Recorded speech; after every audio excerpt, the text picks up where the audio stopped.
News value বা সংবাদ মূল্য কি? তো নিউজ ভ্যালু এবং বা সংবাদ মূল্য এটা খুব গুরুত্বপূর্ণ প্রশ্ন। এটা কিন্তু মাস কমিউনিকেশন জার্নালিজমের স্টুডেন্টদের তো অবশ্যই জানতে লাগে। শুধু তাই নয়, তুমি যদি কখনো অডিশন দিতে চাও কোনো টিভি চ্যানেলে, তোমাকেও কিন্তু ইন্টারভিউতে জিজ্ঞাসা করা হতে পারে।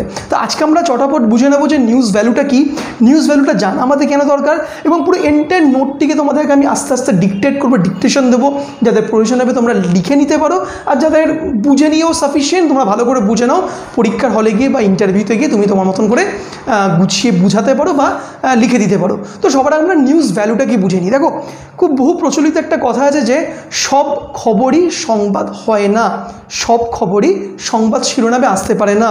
এটা কিন্তু ভ্যালুর ওপর ডিপেন্ড করে, সে সংবাদটির গুরুত্বের ওপরে বা মূল্যের ওপর ডিপেন্ড করে সেটি আদৌ সংবাদ হবে কি হবে না। মানে ধরে নাও যে আমেরিকাতে কোন একটা বিকেল 5টার ব্রেকিং নিউজে আমেরিকাতে প্রচণ্ড বড় একটা ব্রেকিং নিউজ ঘটেছে বা একটা মারাত্মক ঘটনা ঘটে গেছে, আমেরিকার সংবাদপত্র সেটা কিন্তু একেবারে ব্রেকিং নিউজ হিসেবে।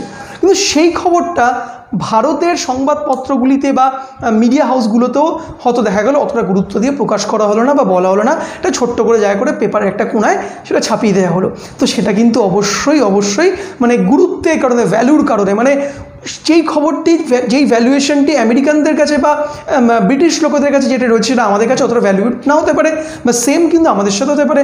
ধরে নাও আমাদের ভারতবর্ষে কোনো একটা বিশাল বড় ব্রেকিং নিউজ বা ঘটনা বা পশ্চিমবঙ্গের প্রেক্ষাপটে ঘটে গেছে, সেটি কিন্তু আমাদের প্রতিবেশী রাজ্য রাষ্ট্র বাংলাদেশে কিন্তু সেটা কিন্তু অবশ্যই গুরুত্ব না পেতে পারে বা সে কিন্তু জায়গা করে নাও নিতে পারে। তো এটা কিন্তু ডিপেন্ড করে সম্পূর্ণ নিউজ ভ্যালুর ওপরে। তো নিউজ ভ্যালু মূলত 4টে জিনিসের উপর ডিপেন্ড করে। একটা পর একটা তোমাদেরকে বোঝাচ্ছি, হেডিং করে তুমি লিখে নিতে পারো বা ভালো করে বুঝে নাও। দেখো, নিউজ ভ্যালু ডিপেন্ড করে সর্বপ্রথমে হলো টাইমলিনেস বা সময়ানুবর্তিতা। টাইমলিনেস বা সময়ানুবর্তিতা। What is called timeliness? দেখো, বিষয়টা হচ্ছিল আজকের তারিখে সংবাদ মাধ্যমের সমস্ত যারা সাংবাদিকরা কাজ করছে তারা একটা র্যাট রেসের মধ্যে দৌড়াচ্ছে। র্যাট রেস বলতে সবসময় তারা ছুটছে সংবাদটি কালেক্ট করার জন্য। একটি সংবাদকে কিন্তু সংগ্রহ করা, সেটা প্রসেস করে দিয়ে আসা, মানে পৌঁছে দেওয়া আমাদের হাতে, দর্শকদের কাছে, পাঠকদের কাছে, এটা কিন্তু খুব চ্যালেঞ্জিং কাজ। তার জন্য কিন্তু চাই প্রচুর কঠোর পরিশ্রম এবং তার জন্য চাই কিন্তু মানে প্রচুর প্রফেশনাল কৌশল। কিন্তু শুধু একটি বা দুটি কিন্তু সংবাদ মাধ্যম বা সাংবাদিক নয়, সারা বিশ্ব জুড়ে, সারা দেশ জুড়ে, সারা রাজ্য জুড়ে, সারা শহর জুড়ে এরকম কিন্তু প্রচুর মিডিয়া হাউসগুলি রয়েছে, সংবাদপত্রগুলো রয়েছে এবং কিন্তু প্রচুর সাংবাদিক রয়েছে এবং প্রত্যেকেই তারা ছুটছে। এখানে বিষয়টা হচ্ছিল এই ছোটা, মানে এই রেসে যদি তুমি কোথাও একটা পিছিয়ে পড়ো তাহলে কিন্তু তুমি একটা গুরুত্বপূর্ণ নিউজ মিস করে যেতে পারো। তাই অবশ্যই তোমাকে কিন্তু মাথায় রাখতে হবে টাইমলিনেস, মানে সঠিক সময়ে নিউজটা পৌঁছে দেওয়াটাই একটা খুব বড় ডিউটি বা বড় কাজ। তো এখানে ছোট্ট করে একটা এক্সাম্পল দিই। নিত্য নতুন সংবাদপত্র বা টিভি চ্যানেল আসার ফলে সংবাদ সংগ্রহ করার লড়াই আরও কঠিন হয়ে চলেছে। এই প্রতিযোগিতায় টিকে থাকতে একমাত্র উপায় হলো সঠিক সময় ঘটনাস্থলে পৌঁছে এবং তা দ্রুত সংবাদপত্রের অফিসে পৌঁছে দেওয়া। এক্ষেত্রে সাংবাদিকের তৎপরতা সবচেয়ে বেশি দরকার হয়ে পড়ে। এটা হচ্ছিল এন্টায়ারলি আমাদের টাইমলিনেস বা সময়ানুবর্তিতা। এবার চলে আসছে আমরা পরের পয়েন্টটা কিন্তু খুব ভালো করে মন দিয়ে না বুঝলে তুমি কিন্তু ব্যাপারটা পুরো ঘেটে ফেলতে পারো। বিষয়টা হচ্ছিল নৈকট্যতা বা প্রক্সিমিটি। দেখো, নৈকট্যতা বা প্রক্সিমিটির সংজ্ঞাটা আমি তোমাদের পড়ে শোনাচ্ছি, ভালো করে বুঝো।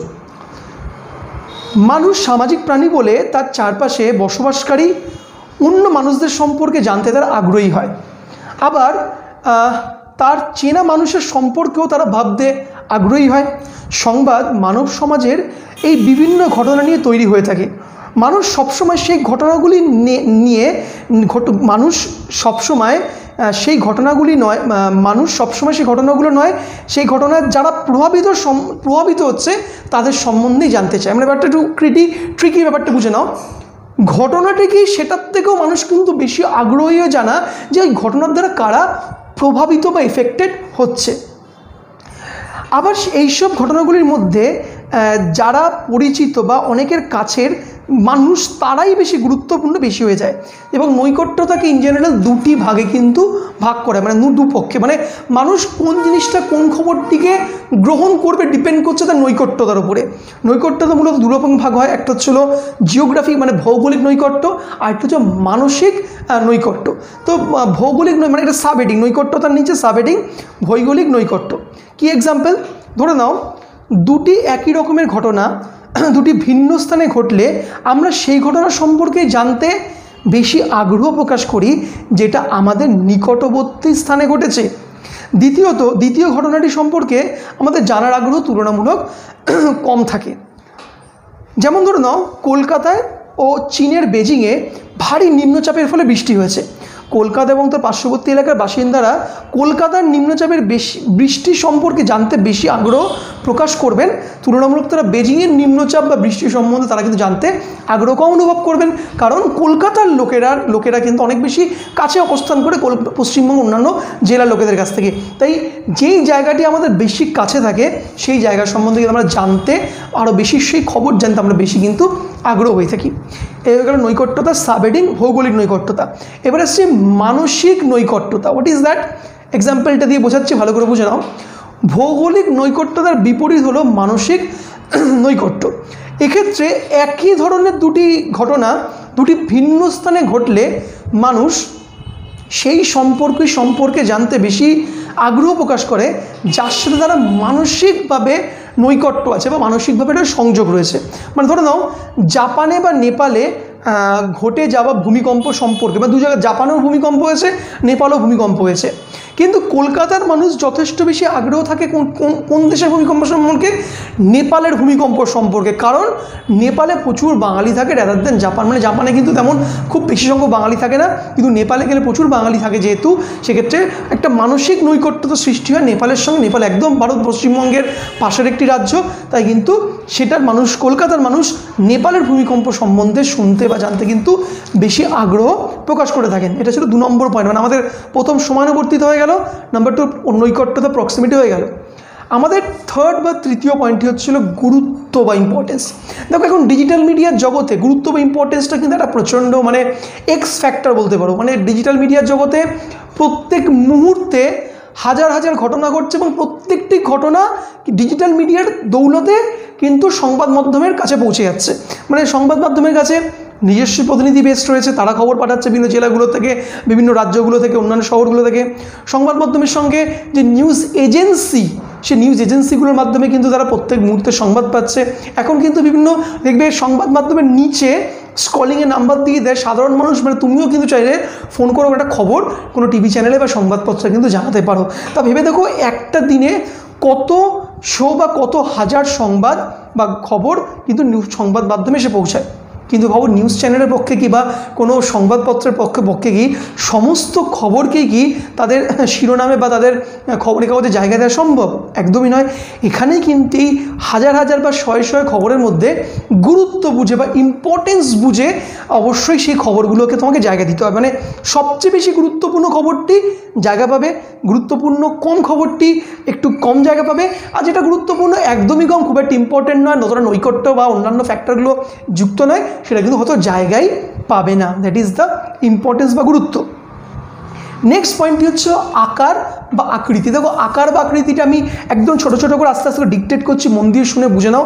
ইট ইজ অলসো এটা চতুর্থ এবং লাস্ট পয়েন্ট। সেটি হচ্ছিল সাধারণভাবে যে কোনো ধরনের বিশালত্বতেই মানুষ আগ্রহী। বিশালত্ব মানে বিগ, বড় ফ্যাক্টরে মানুষ আগ্রহী।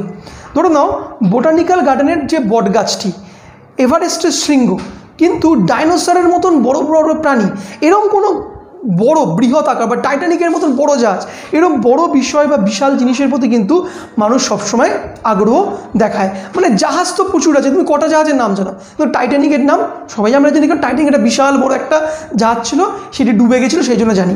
গাছ তো প্রচুর আছে, কিন্তু কেন বোটানিক্যাল গার্ডেনের যে বটবৃক্ষটার নাম আমরা ভালো করে জানি বা মানে আমরা ইন্টারেস্ট রাখি? কারণ বিশাল বড় গাছ, একটা মানে মানে এশিয়া বা পৃথিবীর মধ্যে একটা র্যাঙ্কিং এত বড় গাছ, সেটি আমরা যে কোনো বিশাল বা বড় জিনিসের প্রতি কিন্তু ইন্টারেস্ট মানুষের বেশি থাকে।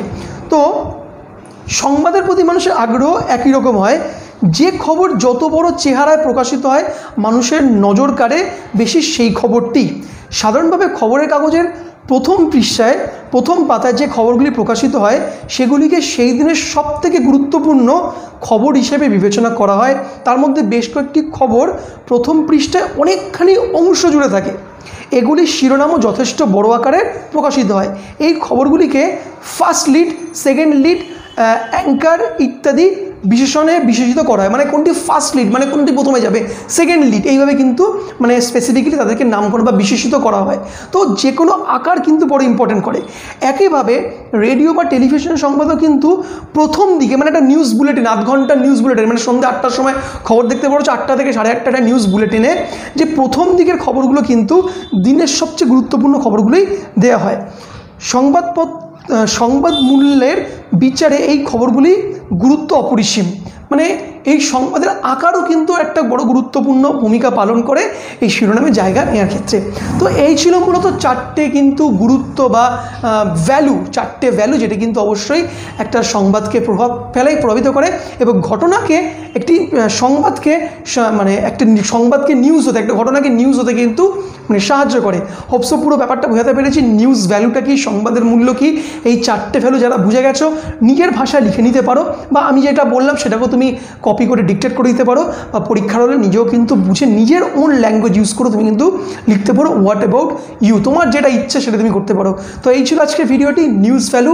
হোপসো ব্যাপারটা বুঝতে পেরেছো। অন্য কোন টপিকে তোমার ভিডিও দরকার বা কোশ্চেন্সের আনসার তুমি চাইছো সেটা অবশ্যই তুমি কমেন্ট করে জানাও। এবং যারা নিউজ চ্যানেলে চাকরি করতে চাও, মানে কলেজ পাস হয়ে গেছে বা তোমরা মাস কমিউনিকেশন জার্নালিজমে পড়ছো না, তুমি প্লেন গ্র্যাজুয়েট করেছো, উচ্চ মাধ্যমিক পাস করেছো, তারাও কিন্তু নিউজ চ্যানেলে চাকরি পেতে পারে। এবং কীভাবে পেতে পারে as a reporter, as a anchor, তার জন্য একটা কমপ্লিট কিন্তু টিউটোরিয়াল আমি ডেসক্রিপশনে দিয়ে দিয়েছি। সেটা তুমি চাকরি রিলেটেড, জব রিলেটেড, সেটা কিন্তু ডেসক্রিপশনে গিয়ে চটজলদিকে দেখে নাও। তোমার একটা সুন্দর আইডিয়া হয়ে যাবে কীভাবে তুমি নিউজ চ্যানেলে চাকরি পাওয়ার প্রস্তুতি এখন থেকে নিতে পারো।